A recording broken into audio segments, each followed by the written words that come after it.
All right, so we're talking a little bit about when we got Three Moms Organic started, and That was fun. yeah, LJ and I met each other when actually I had worked in the restaurant at your husband's restaurant for quite a while, so we knew each other a little bit then. Yeah. But then we were reacquainted when my kids went to pre-K, and you were their teacher there. Yeah. So.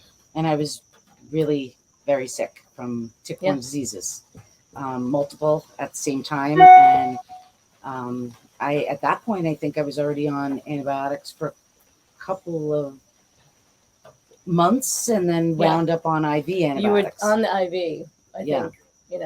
When you and I first started talking, because I think we were like every day I was picking up the kids. You were telling me a little bit more of your story. We were talking about I'm spraying my kids down while I'm sending them for the 2-hour. And I'm like, give me the spray, I'll spray them down more. Yeah. So we all had already known that there was really a tick issue, and we wound up getting together over tea and talking about how we can try to help. I had suffered from alpha gal at that time, which was a meat allergy, and Michael was sick with my son Michael as well, and we had to protect ourselves without putting DEET on, and only using DEET if we really needed to, and trying to use something natural and protect our families. And you were making an oil blend yourself at home. Yeah. And we kind of figured out over a cup of tea that we should market that or something like that. Yeah. And then we brought it to the first opening day, Little League, and we poured them out. That was the best idea ever. We poured them out. Well, I don't know, because we wound up pouring them into those 22 milliliter things. We're like, but we printed up a sticker and put it on, and I think we thought about it maybe the night before or the day before. You thought about it. It was the best idea ever. And we gave it out, and let our community do a field study and see what they thought. All the bus drivers were talking about all the kids coming on the bus and smelling like it, but we really right then got an immediate positive response. And then we started making it into bigger bottles, into 2-ounce bottles, and we were pouring them slowly by hand. And go, stop. Yeah. That's how we were pouring. Yeah. Like I was pouring and Jen was the lookout, and she would go, stop. Our measuring techniques since then have come full circle. We'll say that. But we found a blend and put it together and sent it away for efficacy data, and went through and with the EPA, with every state, and validated that it's a product that works for 2 hours for ticks and an hour and 75 minutes for mosquitoes. Yeah. We did all the hardest stuff first. Well, we did starting a business backwards. We did the hardest stuff first, and then like the rest. Hopefully we're just in the little bloop here.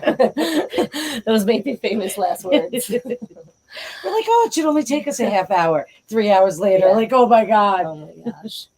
And in the beginning, those nights, like we were doing it when my kids were home, or my husband was home from work to watch the kids. Mike would make us roll a sushi and drop it off. We're starving at like 11. That's the best. Yeah.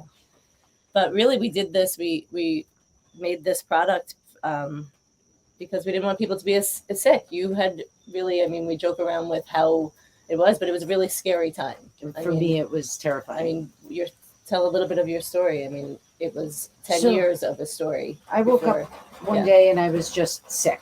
Just like felt flu-like symptoms, and it was May, and I felt horrible. It was interesting because my dad and his wife were coming out, and they were like, "What's wrong with you? Why are you laying in bed?" I'm like, "I'm so sick." Right. She takes my temperature, and I have 102. She's like, "You have the flu? You have something?" I'm like, "I don't know." So I just slept for pretty much 48 hours, and I felt terrible. Woke up the next day, everything was fine.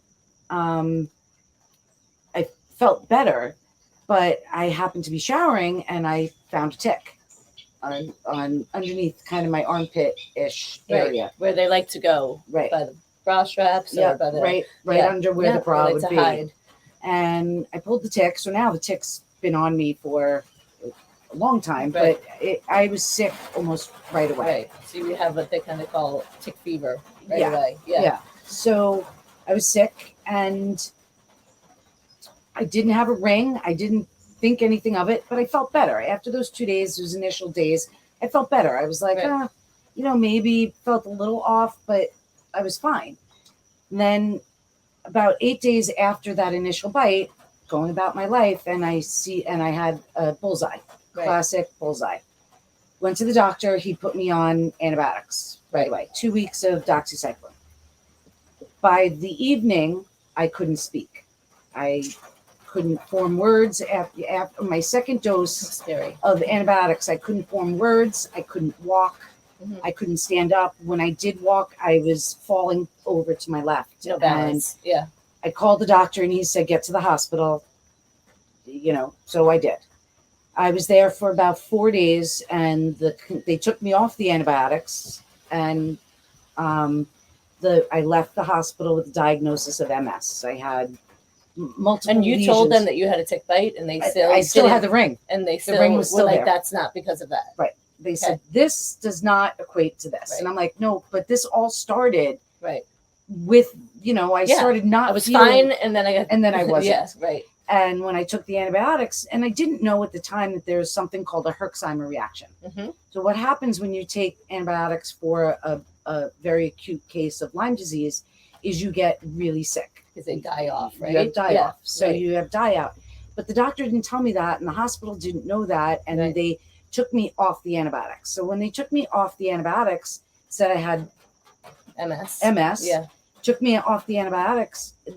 Everything just from that point on became 5 times worse, and every year it got worse and worse. Did you feel better and then sick again, and they kind of wave, so you don't still not thinking it's from the tick bite because it's not constant. Right. It wasn't continuous. Right. It would be like 3 months of feeling like okay, headaches, but not, and then 3 months of being debilitated, not wanting to get out of bed, depression, which is something I never had before. Right. And that lasted for 10 years. And as the 10 years went on, it became worse and worse to the point where I couldn't stand up and close my eyes. I would fall over. And were you seeing doctors this whole time? I saw at least 50 specialists and each one diagnosed me with something different. And when I mean specialists, I was having heart problems. I was having kidney problems. I was having urinary problems. It was just attacking every I was having part joint of the body. problems. I was having vision problems. I was having chronic sore throat. So I had all of these things, and kind of concurrently, but sometimes it would just be the sore throat. Right. And so I was diagnosed with not strep, but a chronic sore throat. Right.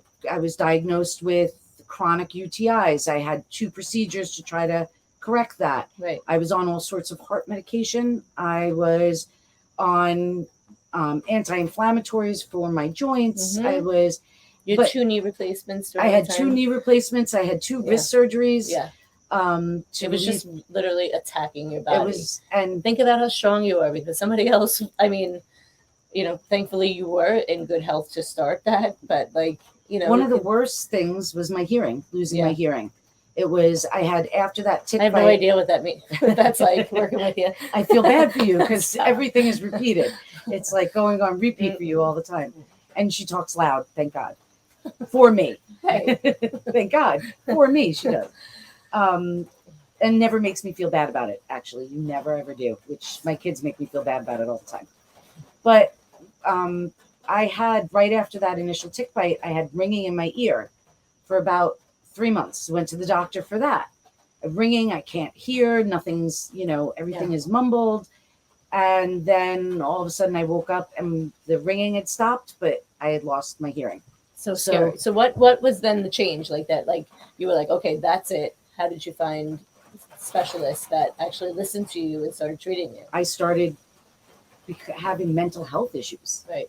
Like I all of a sudden couldn't get out of bed. I was completely depressed and stuff that didn't. Which makes sense. Everything that your body's going through and not wanting to get up because you're going to feel awful. But I was having these rage issues, which is something I never had. Right. I was having very uncharacteristic too. Very uncharacteristic mental health issues, just very uncharacteristic of me. And I had been speaking to Chris's cousin, and she had That's her ex-husband, best friend, cousin. And she had just been through the same thing, and she sent me to Dr. Cameron. And I was at that point where I had nowhere else to go. Right. I had no other specialist to see, no more rheumatologists to see. No, like I had You seen weren't getting everybody. better. You were getting worse. I was wasn't getting better. I was getting worse, and I had seen everybody and been on all these medications. Yeah. And I kept saying initially that it's from this tick bite, and they all told me I was crazy. Right. So, but the mental health issues were the scariest thing for me, Right. because I forgot how to tie my shoes. Right. Like I would bend down to tie my shoes, and I actually forgot how to do it. Yeah. I would stand at the sink, and I would forget how to turn the sink on. Yeah. I stopped driving with my kids in the Yeah. car, and they were little at the time, because I was afraid. I was making weird decisions at a stop sign. I would just keep going. I go, oh no, I know that's a stop sign, but You're just not like just not Right. really like, and that's mentally, that's what scared me. Yeah. And I knew that they were all tied, and all through this I had been doing my own research, and finally I went to see Dr. Cameron in Mount Kisco, New York, and he was like, oh yeah, you're a classic. It must have been like, well, before that I had you been know? to Columbia University, and I did a 3-day study. They did a 3-day study of me. I stayed over, they studied everything, and they're like, yeah, you had Lyme disease. And I was like, okay, good. We're, so now we can treat it. And they're like, yeah, no, we don't treat it. We just tell you what you have. Right. Take these papers to somebody else. But that still probably felt a little bit of validating, Yes. because you're like, okay, now I know why. Right. You know, they did cognitive tests as Yeah. opposed to, because my thinking was like thinking through pudding. Right. Like you have pudding, and you're trying to put an idea through that, and it's Right. it's not firing the way working. It's gotta. not going where it's supposed to go. And it was sludge. It was like thinking through sludge. And, and I did have some okay days, which makes you think that you're actually going crazy. Right. But then, more bad days than okay days. How when you first started to see Dr. Cameron, how long before he treated you? Like, since you were right away. Right away. Well, because he had all that cognitive paperwork from that, they ran all those cognitive so studies. He knew, okay, now let's attack the Lyme in your system. Yeah. And what was the first course? So I was on 3 months of antibiotics, 3 months of doxy. Yeah. And if anybody thinks that's a long time, it was either that, like I had to play, we hear all of this stuff about. Well, you kind of save it for those moments. You Right, don't you use save- you don't use Right. antibiotic when you don't need it, because you save it for these big moments. Yes. Is what my belief is. That's it. And if you're not, the antibiotic resistance comes from eating meat with antibiotics in it. Right. And that's where you wind up getting a resistance, not from taking antibiotics. When you have syphilis, I didn't have syphilis. Right. When you have syphilis, Which is it's a kissing cousin to Lyme disease. Right. They treat you for at least 6 months with multiple antibiotics at a time. right. And somewhere somebody dropped the ball with Lyme disease, and it's not only is it a kissing cousin to Lyme disease, but it's the smarter kissing Right. cousin of Lyme disease. So how long till you started to feel better, when you were like, oh my gosh, this is actually working? So after about the second month, I Okay. could start feeling a little bit of difference. Nothing. Right. We switched to Did you have that Herxheimer, the every die time? off? Yep. So I now had like the- you're on heavy But duty he said, antibiotics. yep, and he said, Yeah. you got to work through this. This is you Right. do this, and this. You Right. take Alka-Seltzer Gold. Alka-Seltzer Gold. Like Yeah. there are things to Mhm. combat, but he at least told me that that's what it was. Right. Yeah. That's what happened the first time. Yeah. That's what caused all those symptoms, which sent me to the hospital the first Right. time, not MS. So after 2 months, you start feeling better. Start and feeling you're better. like, yeah.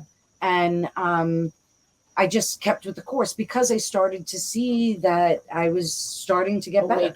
Awakening a little bit, right? Yeah. So about the 9th month of oral antibiotics, where we were switching it back and forth because you don't want the bacteria to get used to the one. So we were switching the antibiotics back and forth. In the 9th month, I went on IV antibiotics, and by the 3rd day of That's where I came in. Yep. On the 3rd day of IV antibiotics, I was like, bing. Mhm. This is how I felt 10 years ago. This Right. is how I felt before Yeah. I got sick Amazing. 10 years ago. Yeah. And I stayed on that for about 3 months. And honestly, I've never had a problem with antibiotics since then. I haven't been on them ever again. Right. But Yeah. when I was sick, I was on them every other week for either my throat or my kidneys or Right. my bladder or my heart or my knees, or like, so I have not been on antibiotics since because my body is healed. The Lyme disease actually caused lesions in my brain, Right. which look very much like MS. Right. And then I don't even think the doctors knew then.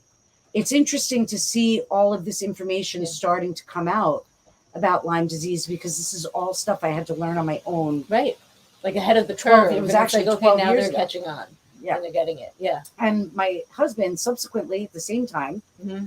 he got sick. He wound up. I was working there then. Yeah. Yeah. And he almost died.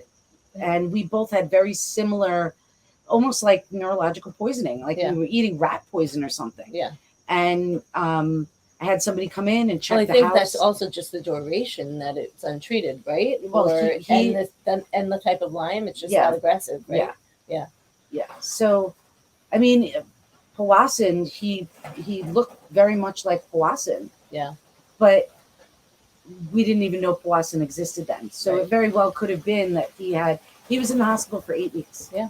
He had to And learn how to couldn't walk walk. again. I remember. Yeah, couldn't He was walk. a chef at a couldn't talk. restaurant. He had to Couldn't- learn to stand again and like be holding it. It was And that was 3 months, 4 and months he after. also went on the antibiotics and did the whole course like you. And He's back to sweating his patootie off at the restaurant 16 hours a day. His charming self. Back to his charming self.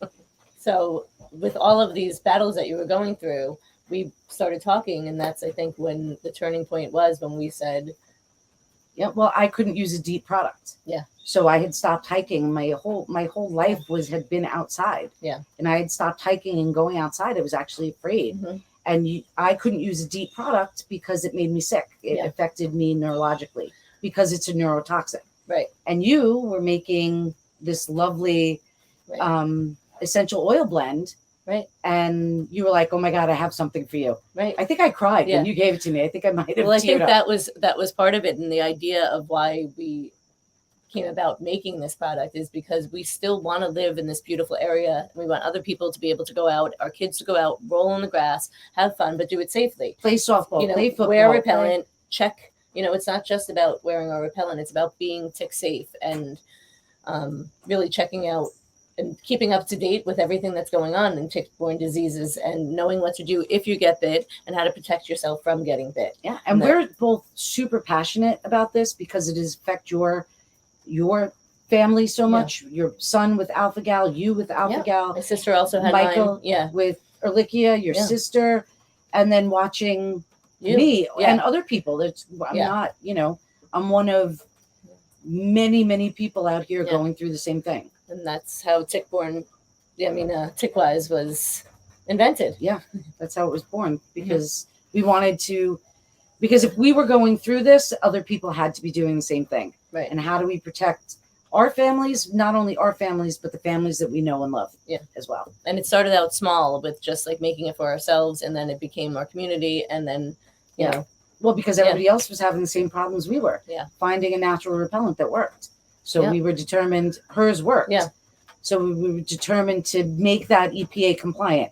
We had to dismantle it a little bit, but when Change we a few constructed it, we made it even bigger and better. Yeah, for sure. Yeah. Yeah. But thank God for you. Thank God for that initial bottle. Both of us. Unfortunately, you were very sick, so that is something that, had that not happened, and we might have had a different conversation those days, So make limeade out of lime. Yeah, thank God you were okay too.